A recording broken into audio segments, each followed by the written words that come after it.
Welcome back to Voice of Compassion. We all have moments when we look at someone else's life and think, if only I could be like them, I would be happy. We chase power, wealth, or status, believing they will bring us peace. But what if the grass isn't greener on the other side?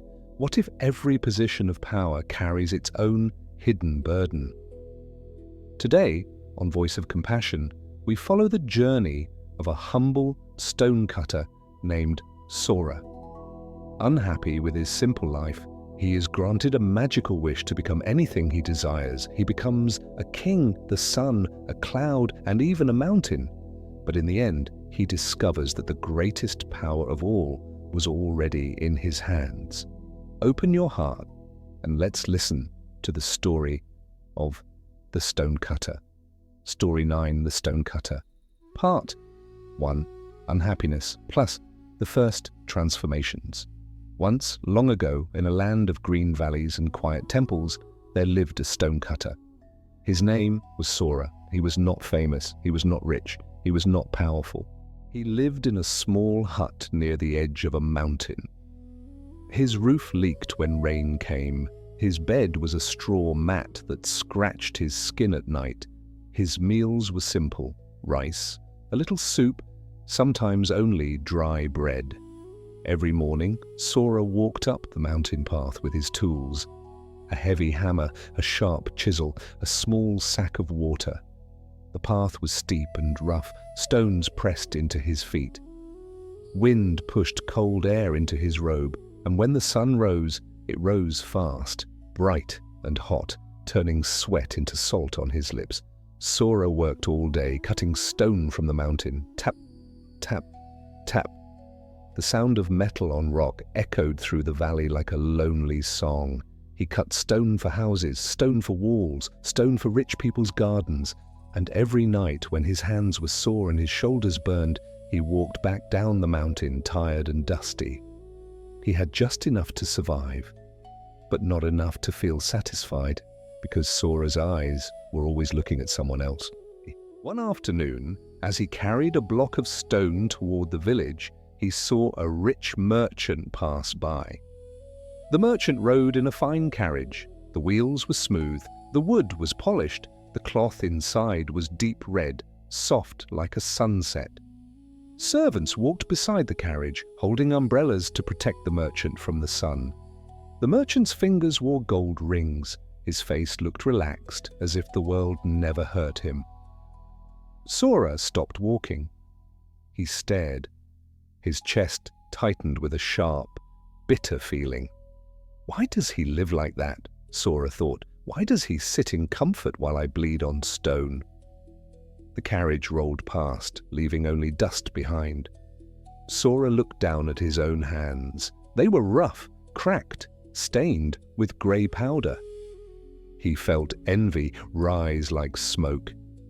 Later that day, Sora walked through the town market. He saw bright cloth, sweet cakes, warm bread, people laughing. And then he saw the king. The king's guards walked ahead, clearing the path. The king wore a robe that shimmered like water under moonlight. A crown rested on his head, shining. People bowed low, people stepped back, people smiled quickly, hoping to be seen. The king did not carry stone. The king did not sweat. The king did not worry about tomorrow. Sora's heart sank deeper.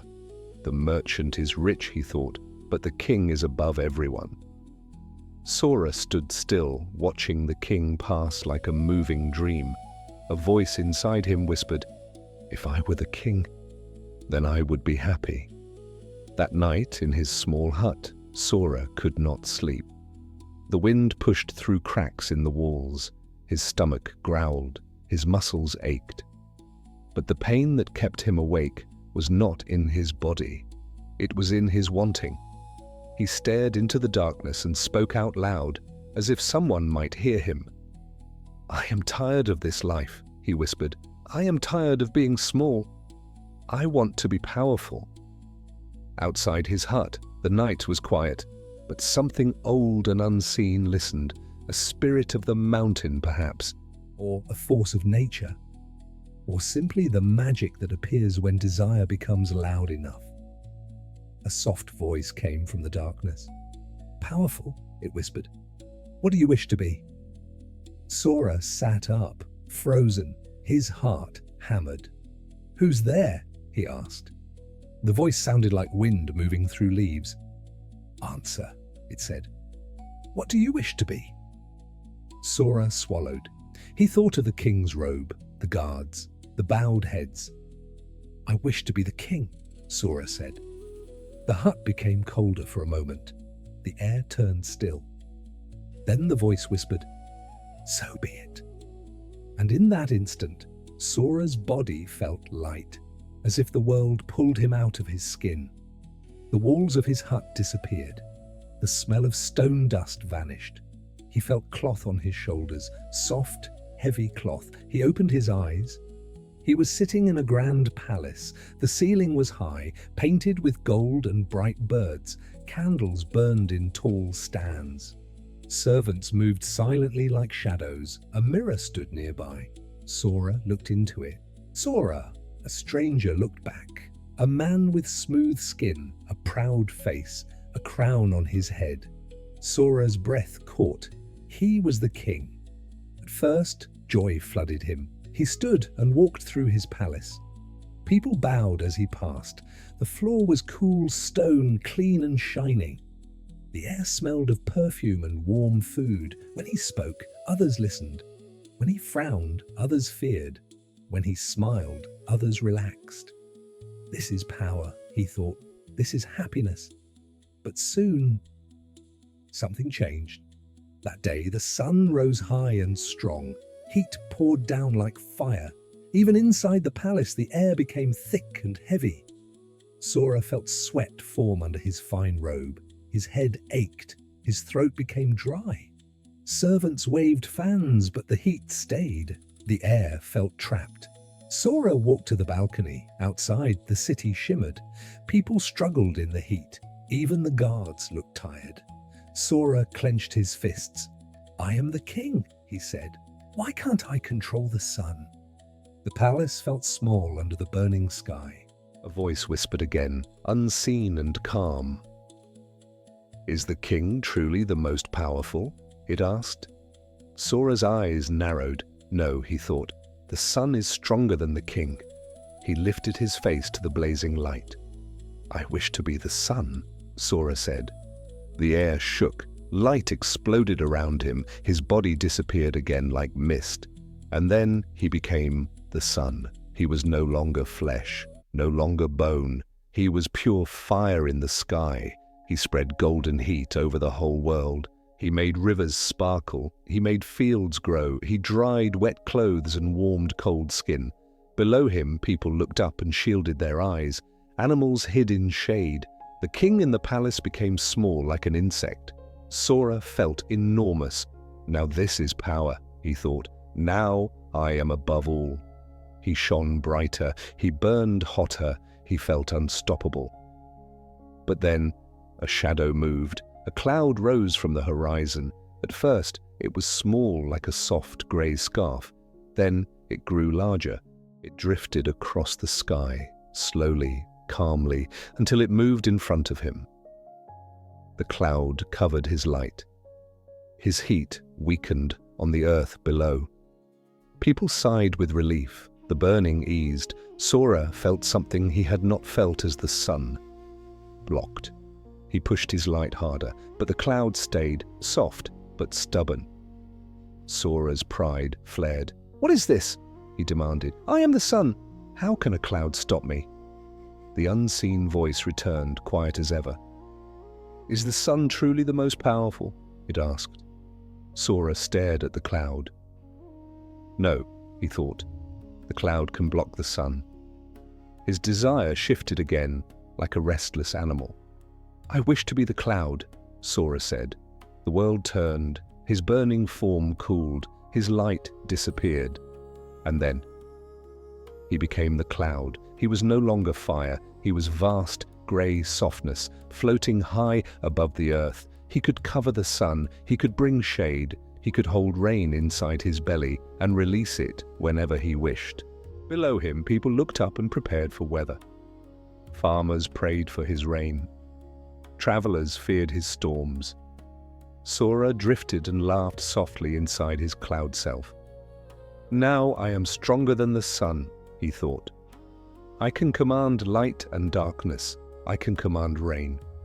He gathered himself, growing darker. He released rain in long silver sheets.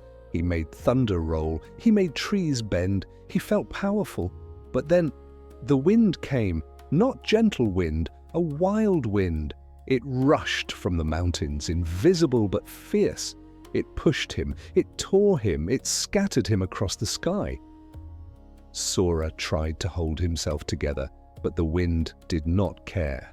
The cloud broke apart, thin and helpless. Sora felt fear. He could not fight the wind. He could not stop it.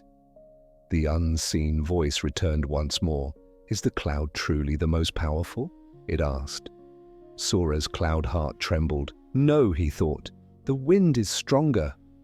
And deep inside his wanting, the next wish began to form. Story 9, The Stone Cutter, Part 2, Wind, Mountain, and Returning Home, plus Reflection. Sora felt himself scattered across the sky. He tried to gather his cloud body again, but the wind tore him into thin ribbons. The rain stopped. The thunder faded. The world below grew clear again. For the first time since his wishes began, Sora felt helpless. He could not command the wind. He could not argue with it. The wind did not insult him. It did not fight him. It simply moved because it was the wind.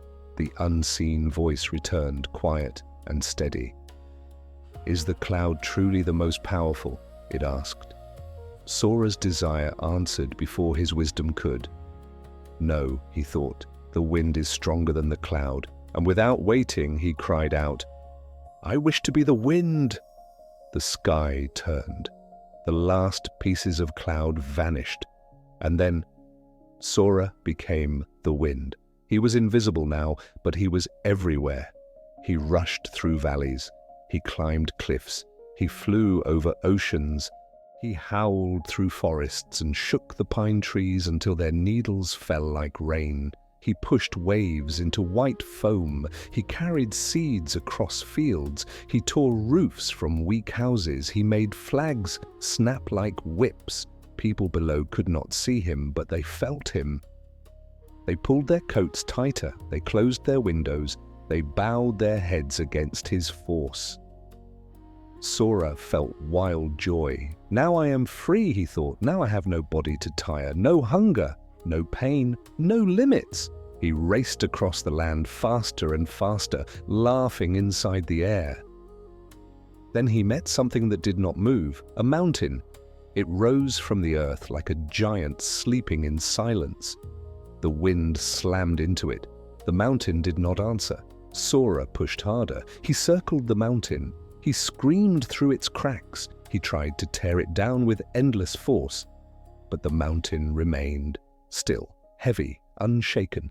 Trees on the mountain bent, yes. Snow flew from its peaks, yes. But the mountain itself did not bow. Sora felt a strange frustration. The wind can move everything, he thought. So why not this? The unseen voice came again, calm as moonlight. Is the wind truly the most powerful? It asked. Sora stared at the mountain. No, he thought. The mountain is stronger. It does not fight. It does not run. It simply is. And in Sora's heart of restless wanting, the wish formed again. I wish to be the mountain, he said. The world turned once more. His rushing air became heavy. His movement became still. And then Sora became the mountain. He was enormous. His roots went deep into the earth. His shoulders held snow and cloud. His skin was stone. He stood above rivers, above forests, above villages. The sun moved across the sky, but he remained. Storms came and left, but he remained. Seasons changed, but he remained. He felt the strength of silence. Now I am truly powerful, he thought. Nothing can move me.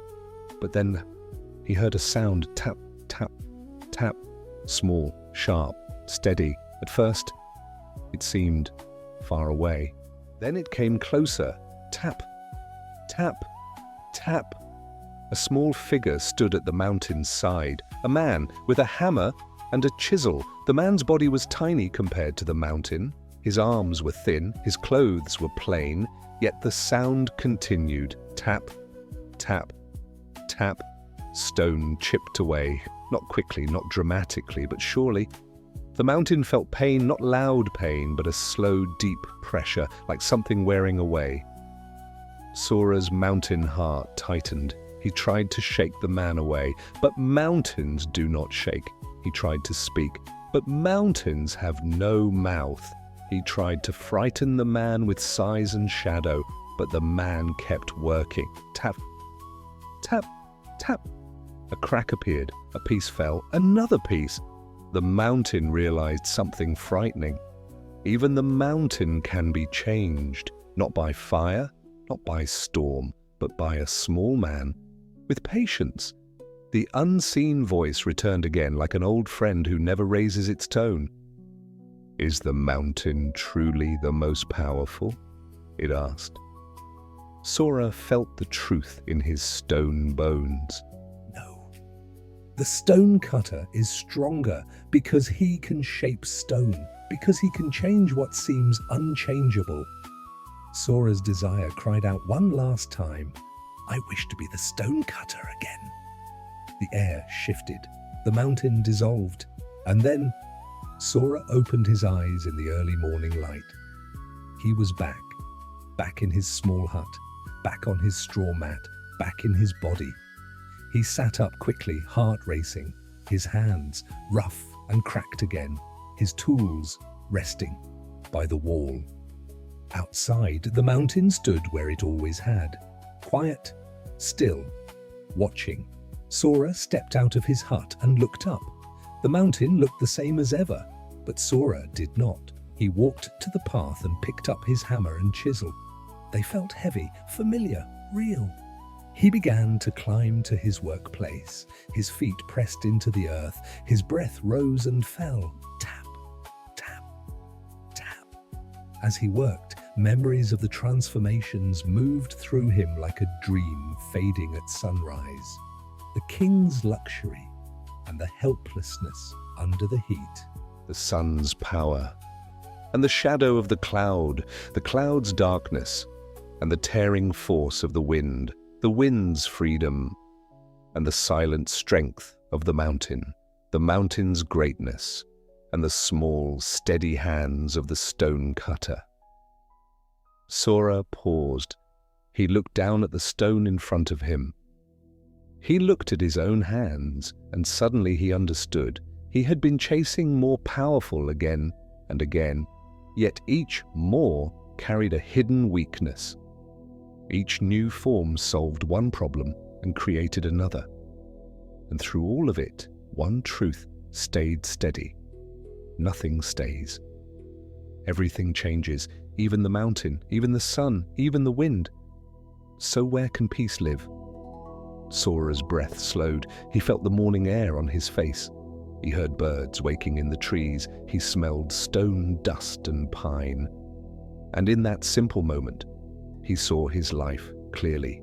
He was a stone cutter. He could shape stone with patient hands. He could earn honest food. He could walk under the same sky as kings. He could feel the same moonlight as the rich. He could drink water and taste it. He could breathe and know he was alive. And for the first time, that felt like enough. Not because his life was perfect, but because his heart stopped running. Sora lifted his hammer again. Tap, tap, tap. This time the sound did not feel like a prison. It felt like a steady song, a small place in the world, a simple purpose, and something even deeper, a quiet peace. Reflection. And now, dear listener, this story is like a mirror, because many of us are like the stone cutter. We look at someone else's life and think, if I had that, I would be happy. If I had more money, more beauty, more power, more respect. then I would finally rest. But desire is a strange road. It keeps moving the finish line. It says, not this, something else, not here, over there. And each time you become more, you discover a new weakness, a new fear, a new hunger, until one day you return to yourself and you realize peace was never in the next transformation. Peace was in seeing clearly, in being where you are, in doing what is yours to do, in letting enough be enough. So tonight, if your heart feels restless, take a slow breath. Look at what is already here. Your breath, your bed, a small light in the room, the fact that you are still here. You may not have everything you want, but you may already have what you need. And when you stop chasing power, you begin to find peace. Rest now. You don't need to become the sun. You only need to return to your own steady heart. The end. And so Sora picked up his hammer again, not with resentment, but with peace. This story reminds us that happiness is not found in becoming someone else. It is found in embracing who we are. Every life has its challenges and every role has its limits. True contentment comes when we stop chasing the illusion of more and start appreciating the reality of enough. Thank you for walking this path with Voice of Compassion. If this story helped you find a little gratitude today, please share it with someone who might be searching for happiness. May you find joy in your own journey. Goodbye.